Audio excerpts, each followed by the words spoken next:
Hello, hello, hello, everyone. Good morning, good afternoon, good evening. Welcome back. We're still reading 12 Laws of Karma, and this is written by Manhardeep Singh. So we just read the introduction and chapters 1, 2, and 3, or Laws 1, 2, and 3.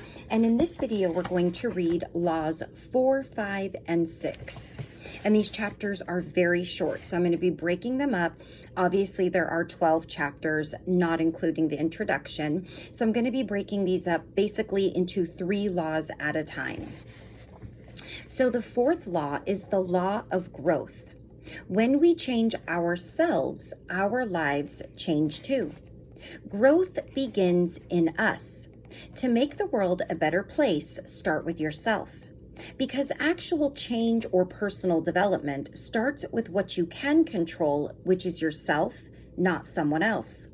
The law of growth also looks at things that are beyond your control and how you accept those. Finally, you need to focus on yourself, not trying to control the people or things around you. As the name suggests, the law of growth is about expansion within us. As we grow, change, and transform internally, our external reality will change and grow accordingly.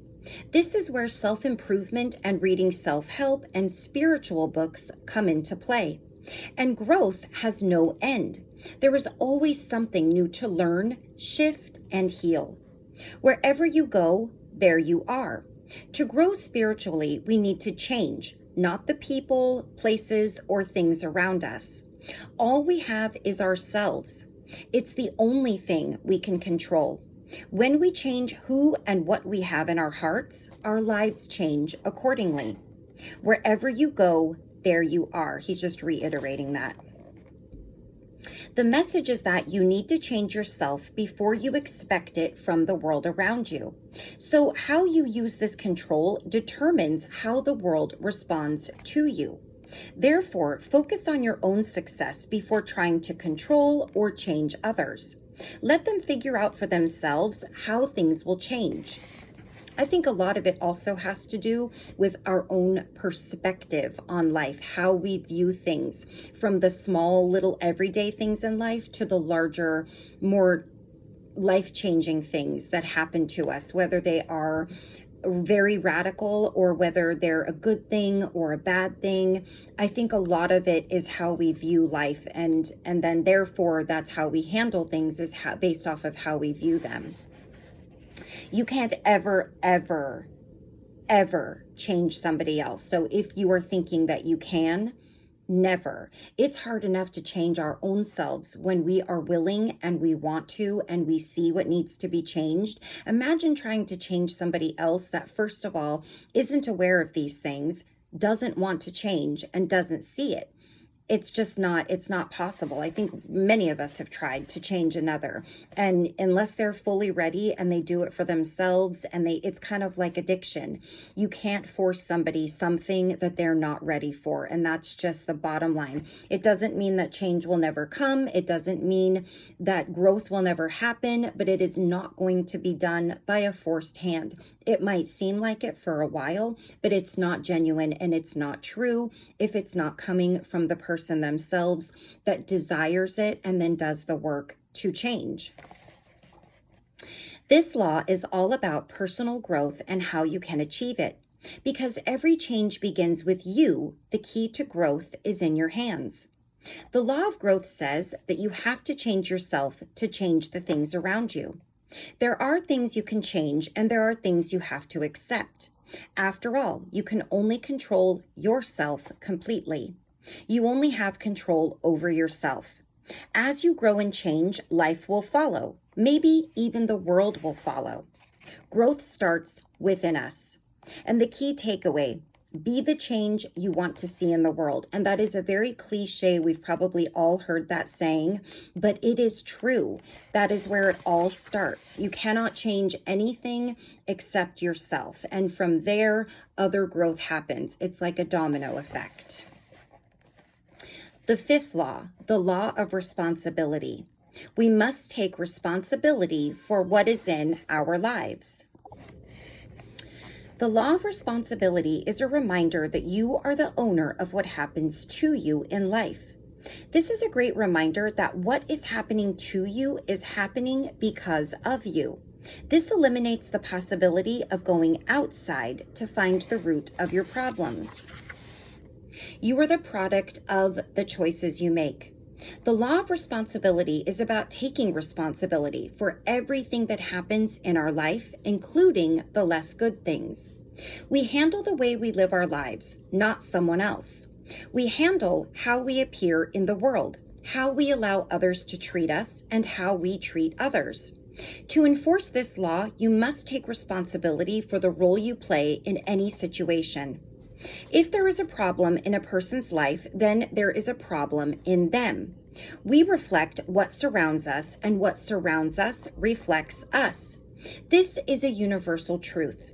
You have to take responsibility for what is in your life.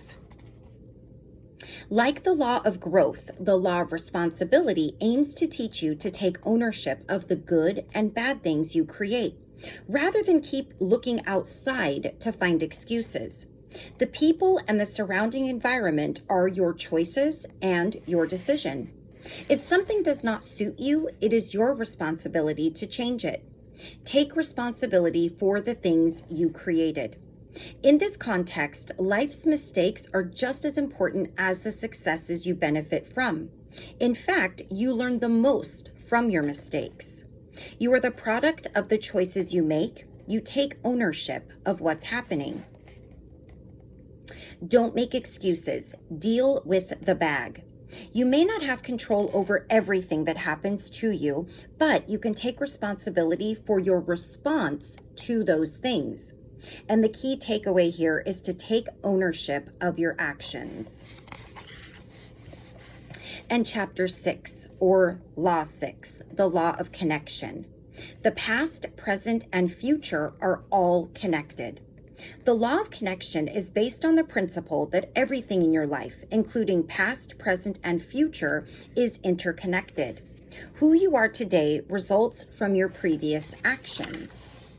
And who you are tomorrow will result from your actions today. The law of connection says that everything and everyone is connected in some way or the other. For example, even though your past, present, and future may seem completely different, they are still you. Everything you have experienced has led to the next thing, and the next thing, and the next thing. They all fit together. In the same fashion, we connect to others too. We help ourselves become learned, loved, honored, and respected. We do the same for others. There is always a connection. We just need to be observant and tune into it.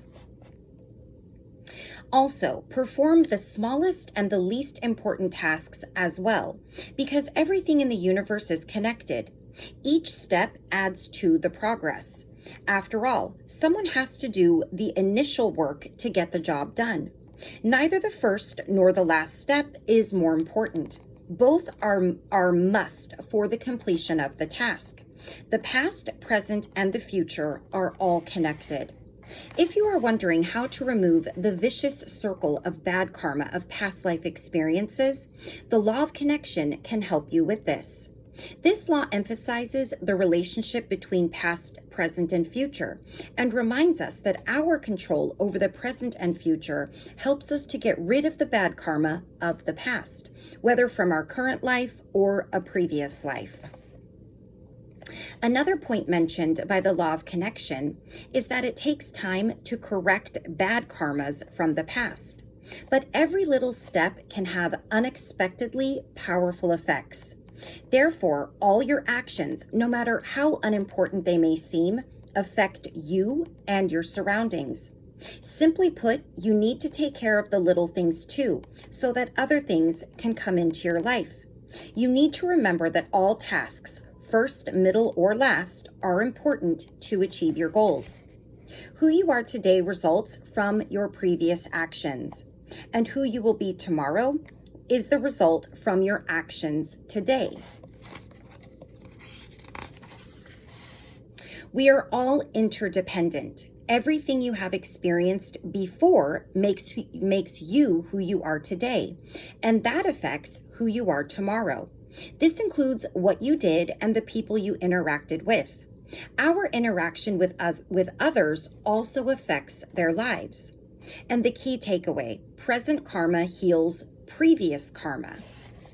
All right, so we're going to stop right there. I'm keeping these videos very short, breaking them up into 3 laws at a time. Since we did just read a longer and much more involved book, these are a bit more approachable. So we'll stop right there, and thank you all so very much for joining me.